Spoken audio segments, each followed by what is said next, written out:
সংগীত প্ৰেমীৰ বুকুৱে বুকুৱে বৈ পৰা এটা দুখবৰ,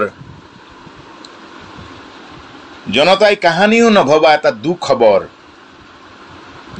সকলো ব্যথিত, এতিয়া জনতা ব্যথিত। মই আচৰিত হৈছোঁ, এই নৰ্থ ইষ্ট ফেষ্টিভেলৰ গুৰি ধৰোতা তেখেতে কি গম পোৱা নাছিল নেকি এই শিল্পীজনৰ, এই শিল্পী খনিকৰ সাধকজনৰ যে দীৰ্ঘদিনীয়া এটা ৰোগত আক্ৰান্ত এই ব্যক্তিজনক কেনেধৰণেৰে কেয়াৰ কৰিব লাগে, কেনেধৰণেৰে প্ৰতিটো সময়ত তেওঁক হাইপাৰ টেনশ্যন থকা ব্যক্তি এজনক কেনেধৰণেৰে সহায় সেৱা আগবঢ়াব লাগে তেখেতৰ খবৰ নাছিল। আৰু আচলতে মই ভাবোঁ যে নৰ্থ ইষ্ট ফেষ্টিভেলটো কি এই অসমৰ এই পূৰ্বাঞ্চলৰ 7খন ষ্টেটত কি পতাৰ উপযুক্ত নহয় নেকি? এবাৰ বাৰু অসমত পাতিছে মই জনামতে, তো শ্বিলঙততো পৃথিৱীৰ ডাঙৰ ডাঙৰ শ্ব'বিলাক হয়, অৰুণাচলত হৈছে, ঠিক আছে, তালৈ লৈ গৈছে, ভাল কথা, বিশ্বমুখী চেতনাৰে লৈ গৈছে। কিন্তু যিয়ে ৰিপ্ৰেজেণ্ট কৰিছে দায়িত্ববোধেৰে, তেওঁৰ প্ৰতি আয়োজক সমিতিৰ সেই সচেতনতা ক'ত? কোনোতো জনতাই দেখা নাপালে। মই আচৰিত হৈছোঁ, মই দুখিত, দুখ লাগিছে।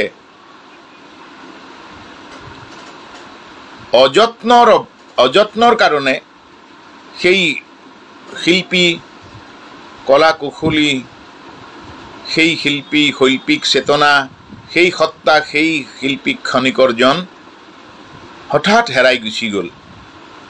ইয়াৰ বাবে দায়ী কোন? কৈফিয়ত দিব লাগিব। অসমৰ প্ৰতিজন, অসমৰে নহয়, এই অসমীয়াই নহয়, পৃথিৱীয়ে ভালপোৱা শিল্পীজনৰ প্ৰতিজন শুভাকাংক্ষীকেই তেখেতলোকে উত্তৰ দিব লাগিব, উত্তৰ দিব বুলি মই ভাবোঁ। কাৰণ মই তেখেতৰ আয়োজকৰ শ্যাম মহন্ত, তেওঁৰ পৰা শুনিলোঁ যে তেওঁ গমেই নাপায়। অসমৰ এটুকুৰা হীৰা লৈ গৈছে, আৰু হীৰা টুকুৰাৰ সংৰক্ষণ বা কি ধৰণেৰে কি সাদৰেৰে ৰাখিব লাগে তাৰ পৰা সেই কথাটো গম নাপায়। আৰু কাৰ সুৰক্ষা কৰিব? আচৰিত। এনেধৰণৰ কৃষ্টি বেপাৰী বা সংস্কৃতিৰ বেপাৰীসকলক মই শ্ৰদ্ধাৰে ক'ব খুজিছোঁ, বিনম্ৰতাৰে ক'ব খুজিছোঁ, আজি এই সাংঘাতিক নভবা অনাকাংক্ষিত দুৰ্যোগ বা অনাকাংক্ষিত ঘটনাটোৰ বাবে দায়ী কোন? মৃত্যু চিৰন্তন সত্য, মৃত্যু য'ত থাকে চৰণে নাজানে মৰণৰ ঠাই, চুচৰি বাগৰি তালৈকে যায়, সেইটো সঁচা।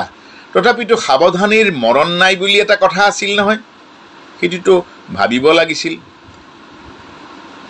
আচৰিত হৈছোঁ, উপায়হীন হৈছোঁ, বিদগ্ধ হৈছোঁ যে প্ৰজন্মৰ পৰা প্ৰজন্মলৈ ভালপোৱা, প্ৰজন্মৰ পৰা প্ৰজন্মলৈ অনন্ত পৰৰ শক্তি আৰু প্ৰেৰণা গোটোৱা, প্ৰেৰণা বিলাব পৰা,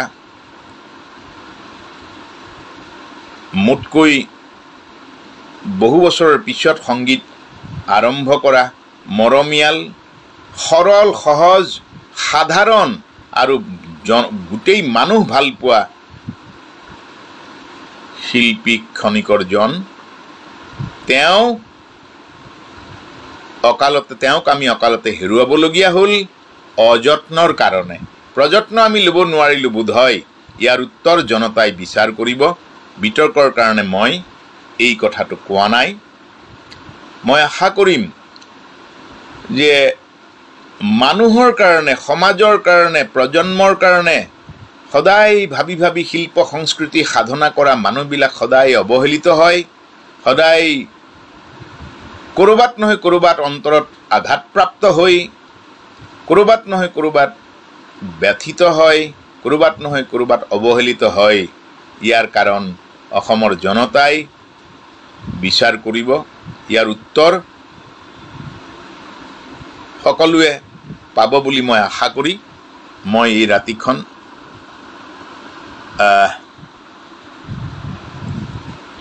সেই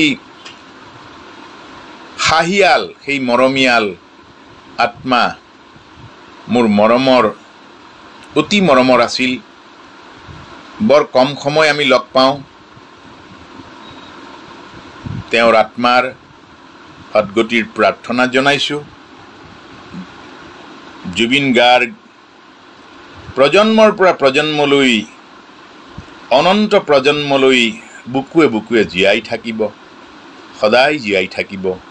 মানুহে তেওঁক এতিয়া আজিতকৈ বেছিকৈ জীয়াই ৰাখিব, সেয়া মোৰ নিশ্চিত বিশ্বাস আৰু মই আশা কৰিছোঁ, মই কামনা কৰিছোঁ তেখেতৰ আত্মাক যাতে ভগৱন্তই